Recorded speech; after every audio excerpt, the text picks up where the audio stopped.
So I just using the Occam razor, which says that the simplest explanation is the right one.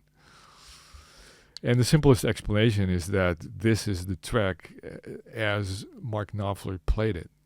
Okay, for us, the challenge is to figure out how did he do it? I'm talking about Mark Knopfler.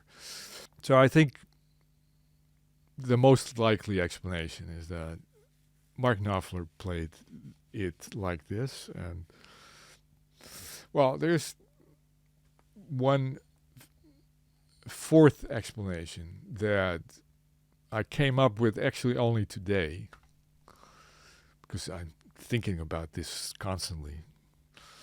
That is that, like, he played it, they had like two takes.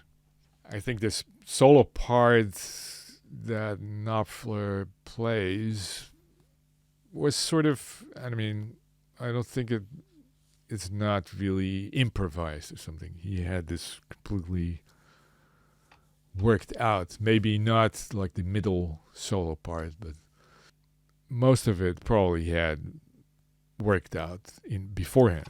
It's just not an improvisation, I think.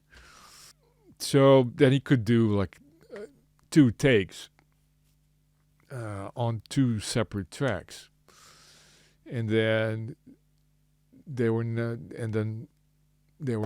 completely the same.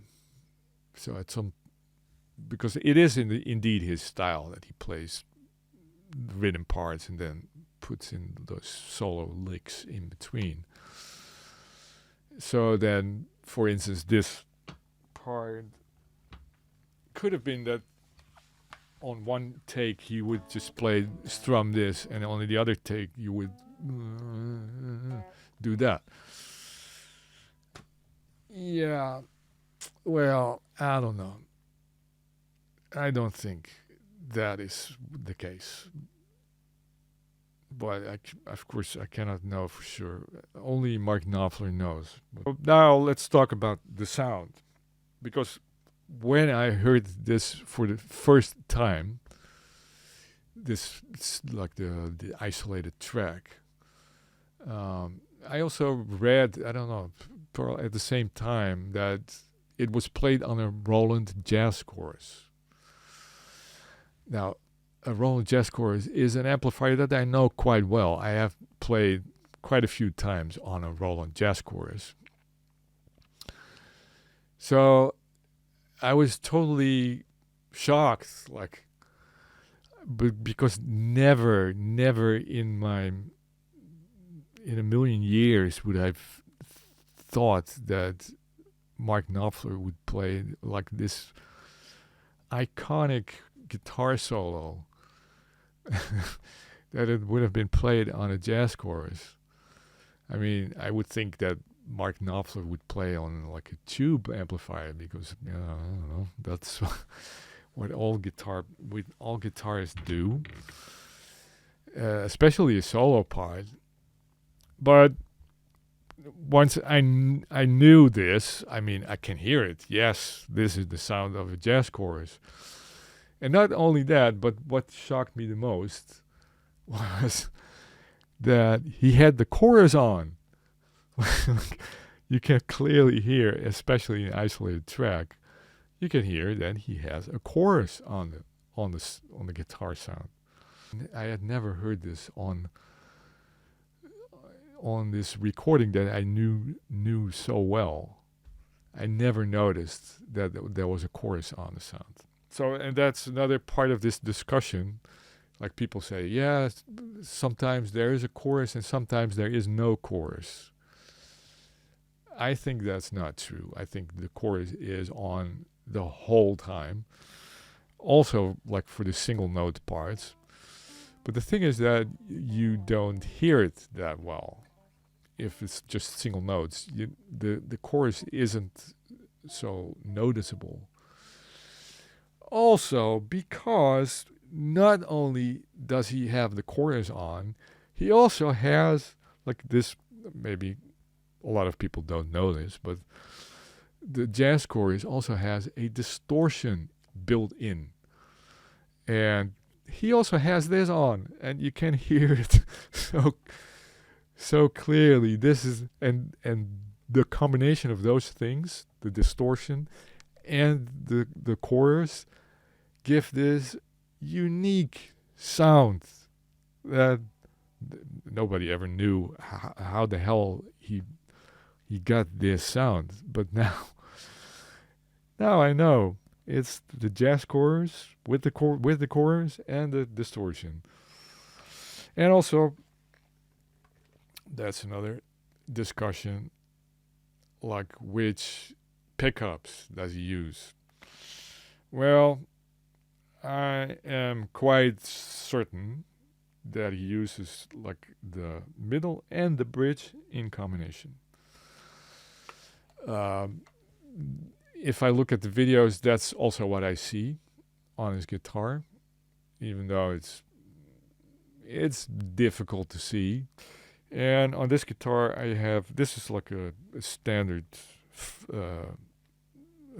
It's a Mexican Fender Stratocaster, which is a nice guitar.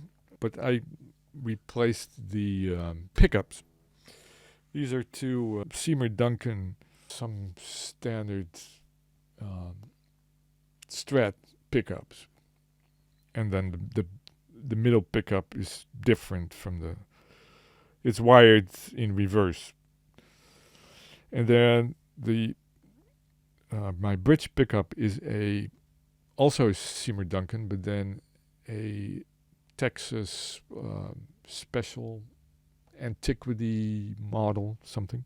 The way I did this recording was I have some software running on my computer, like a plugin. This is Amplitube by iKey Multimedia. And it's like a guitar amplifier emulator. Like it has amplifier models. And it has a model of a Roland Jazz Chorus, the JC 120. And it's quite good, I must say, because even, just listening to it on the computer, it already sounds pretty authentic, and I hear this sound of Knopfler on the first Dire Straits album, because he uses this amplifier, and with the chorus and everything, he uses, I think, probably on all the songs. It's that sound. That is the sound. That is his sound. In my opinion. Okay, this also might not be known to everybody, but a Roland Jazz Chorus has two speakers, two 12-inch speakers. And the thing about the chorus is that it's in stereo. So it's in stereo on both speakers. And what that means is that, I think they use just one microphone to mic the amp. And if you put the microphone just, on one speaker, then you don't hear the chorus at all, or almost not, because it's in stereo. And if you leave out one part of the stereo, I have the same with this software.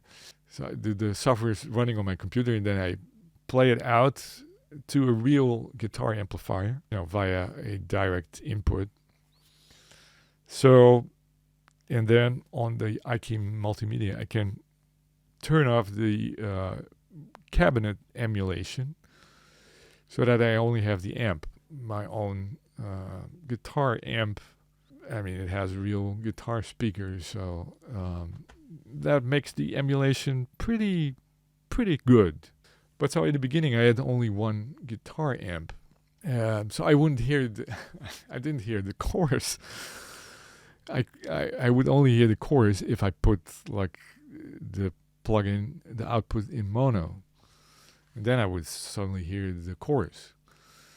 So I ended up using another guitar amplifier. They're both solid state. One is a Marshall, one is a Laney Linebacker. But they both have 12-inch speakers. So I put them next to each other and send both left-right output from the plug-in to each individual amplifier, and I get a beautiful chorus sound. It's really quite amazing. And then I mic it with just with a SM57.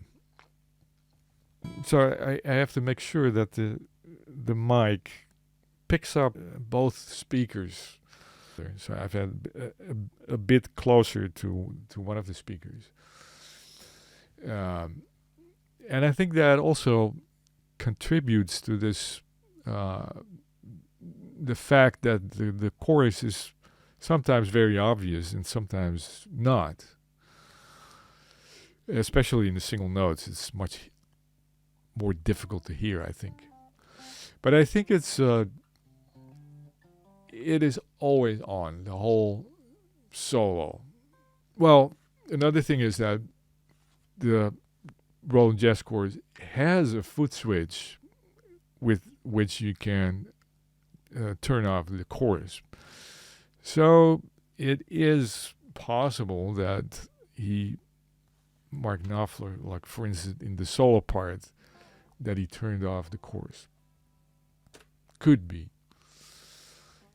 But I mean, this sound of it is so.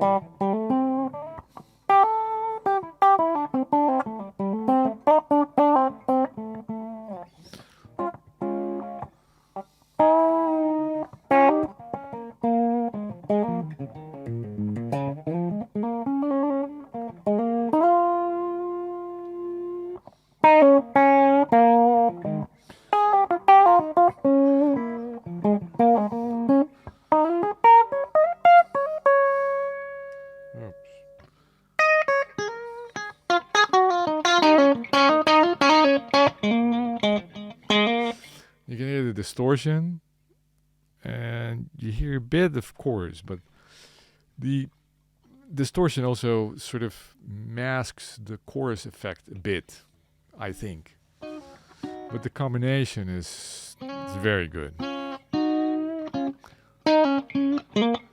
And it's what I hear on this Dire Straits album. I think I've come close to the sound, but it's not completely it. And I bet that if I would have used a real jazz chorus, it would have sounded even more authentic. That's my opinion. I think I've sort of covered all the issues. So this is my opinion. You can agree with me or you can disagree. It's up to you. But then if you have your own theories, then please explain in as much detail as possible why you think that this is the case and how, and I don't know. I want to hear all the details.